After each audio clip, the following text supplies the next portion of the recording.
บริโนอนนะกูมันนี่3 คืนเลยจากมันพี่เลยจากมันคนถอดลางมาเท่าผู้ผ่าโดนเต็มห้องลั่นตอน1 โมงกลางคืนหรือว่าตอนตี 1คืนวันที่3โอ้โหในที่สุดกะมาหาจนได้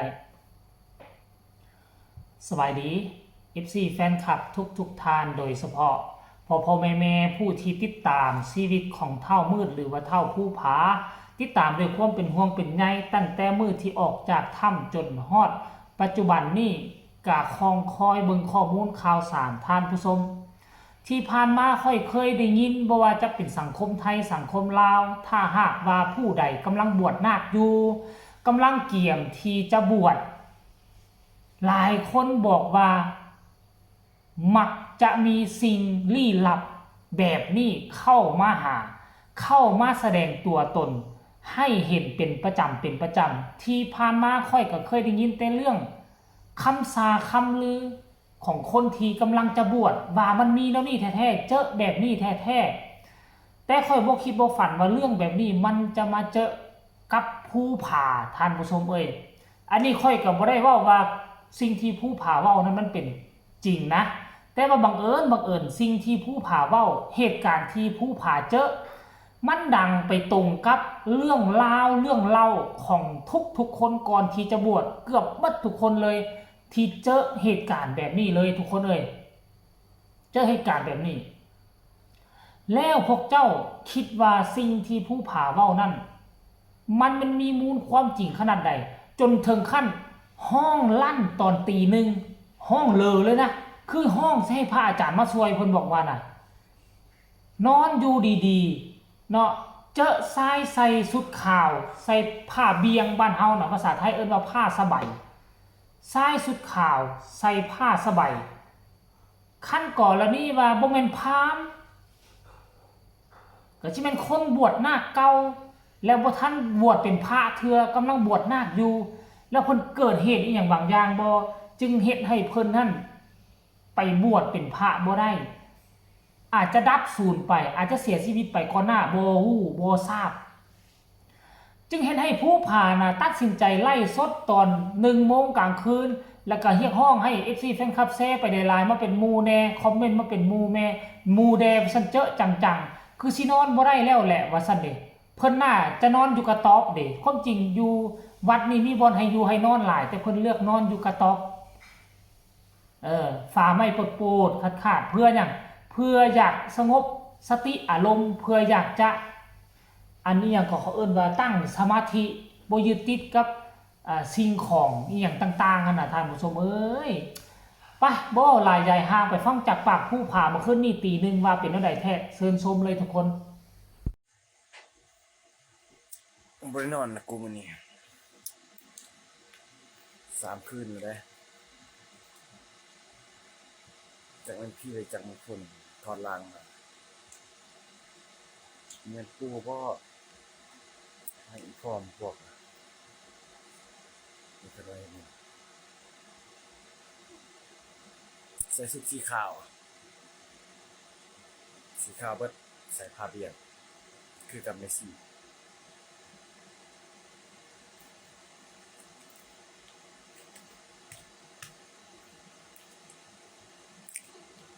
เปิดธรรมะฟังคาร์ลเปิดธรรมะฟังแล้วก็เลยผู้สติอยู่ที่เฮ็ดสิเอิ้นคนน่ะเป็นคนมาช่วยเอิ้นบ่ออกว่าอันว่าพ่อว่าสิเฮ็ดอีพ่อคอดเต็มเลยคิดว่า2-3 โมงเพิ่งหากัน1 โมงไปตายคักไปเลยนอนกลางเว้นก็นอนบ่หลับคนมาหลาย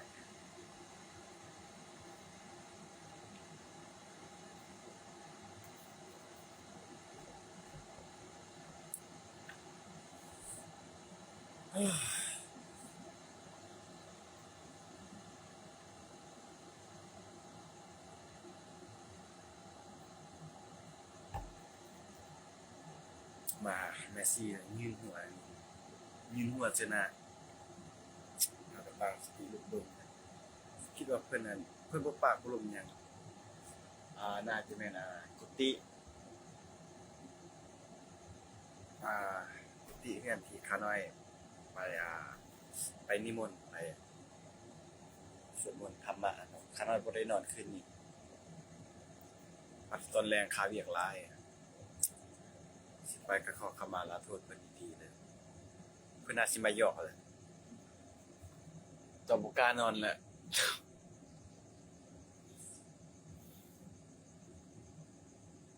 ยานสินอนแล้วไปเลยอะนะ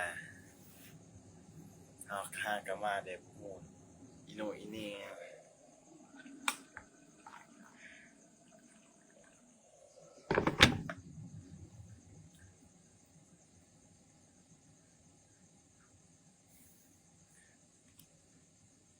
มื้ออื่นเด้อสิบอกเลขให้มีนอนหลับแล้วก็บ่กล้าไปเอาแนว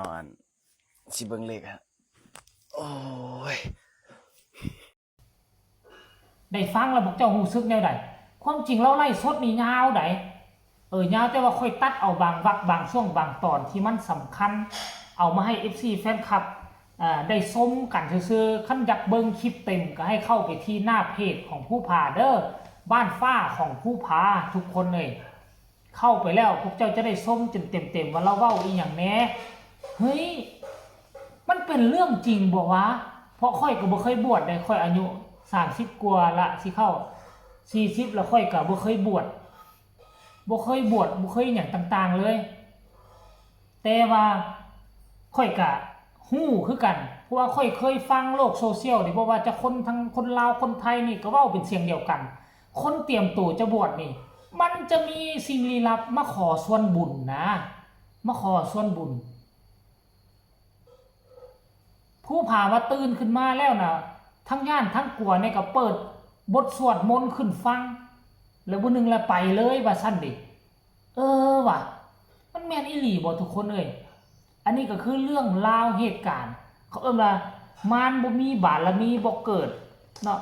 คนที่พวกเฮาจะบวชจะละทางโลกนี่มันต้องมีสิ่งมาขวางกั้นมันต้องมีสิ่งมากีดกั้นพยายามที่สุดที่บ่อยากให้เจ้าไปบวชหั่นน่ะบ่ว่าจะกิเลสตัณหาบ่ว่าจะอีหยังก็สิท้าโถมเข้ามาคันผู้พาเฮ็ดได้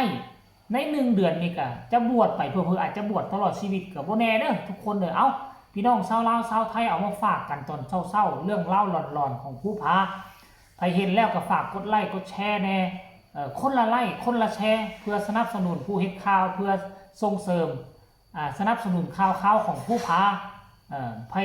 มีคำคิดคำเห็นแนวใดว่าเคยบวชมาก่อนบ่เคยเจอแบบผู้พาบ่ก็สามารถคอมเมนต์มาเลขเป็นบทเรียนนำกันได้สำหรับคลิปนี้ขอลาท่านผู้ชมไปก่อนสวัสดี